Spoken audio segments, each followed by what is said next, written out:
I turned an unwanted Christmas decoration into a creepy graveyard statue overlooking a decaying fountain, and it's the perfect terrain piece to set the scene for battle with the undead.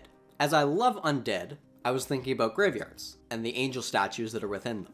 The look that I was going for was inspired by this fountain that I saw on Google, but I found out after I built this thing that my subconscious inspiration was probably The Nightmare Before Christmas. I started this project with a candle holder that I took the base off of with a hammer. You can find similar angels at thrift stores or on Amazon. My other materials were sprues that I chopped into bricks, fake plants, a rock, and foam board that began as a 3x3 inch square. The fountain itself has a 7.5 centimeter diameter, though you're free to make it larger or smaller depending on your needs. I surprisingly found a spot on the rock where the statue balanced, so I began gluing. The fountain was hot glued to the base, and super glue and hot glue held the statue firmly on the rock. While I originally planned to make foam board walls with bricks attached to it, that idea crowded the fountain interior too much. I pivoted and just started gluing sprue bricks together. The first layer was hot glued down, but the rest were placed haphazardly with plastic glue. I didn't worry about it looking good, as anything that looks strange will just give it character.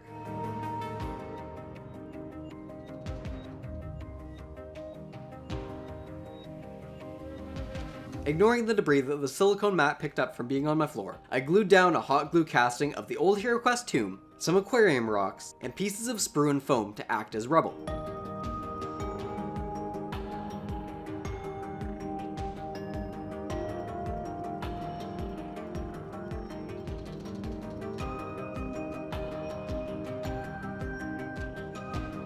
The fountain ended up being 4 sprues high and resulted in a spacious interior. Armed with white glue, fine sand, and coarse sawdust, I set about giving the basin fountain some texture.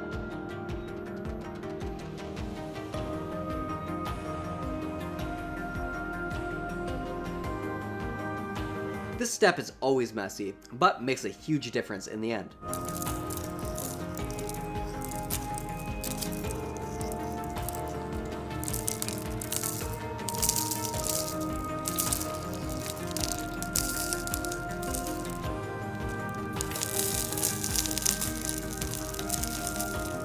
I planned to use water effects in the fountain, so I thought I was being clever by using light to find gaps and trying to plug them with glue and sand. I figured I should give the bricks texture at the same time.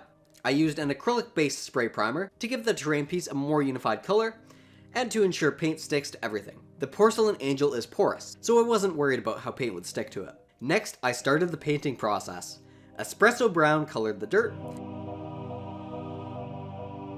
and by using black and white, I made 2 shades of gray. The lighter one went on the angel, and the darker one on the bricks.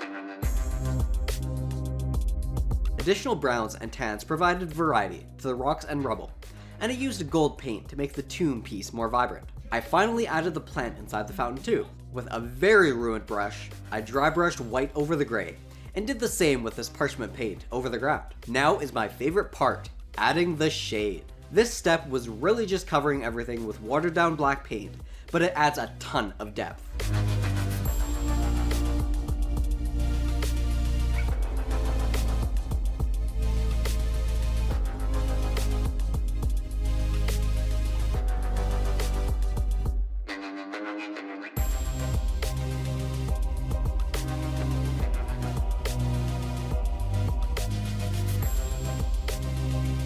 After it dried, I sealed the piece with a spray varnish in preparation for the water effects. Not trusting my white glue gap filling, I wrapped saran wrap around the fountain, and boy am I glad that I did.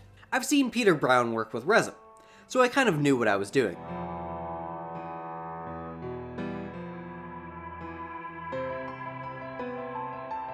I threw some shades into the water because I had a vision of water that's green with algae after being stagnant for so long.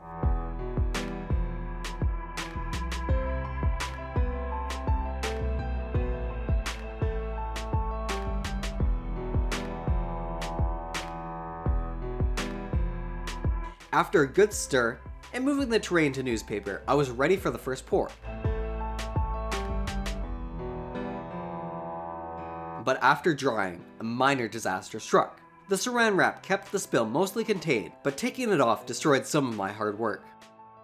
The water looks nice though, and I put some green flocking on top to sell the look. While I liked the color, I didn't like the volume.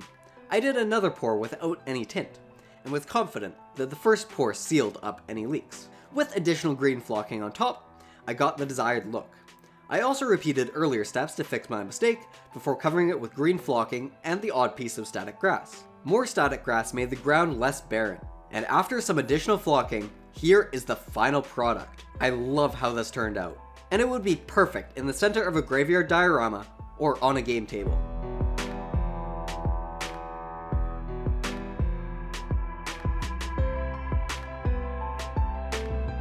I especially like the water effects, and how looking into the fountain reveals that much of the water evaporated, with the remainder being overtaken by algae and moss. I have more videos like this one. Thanks for watching, goodbye.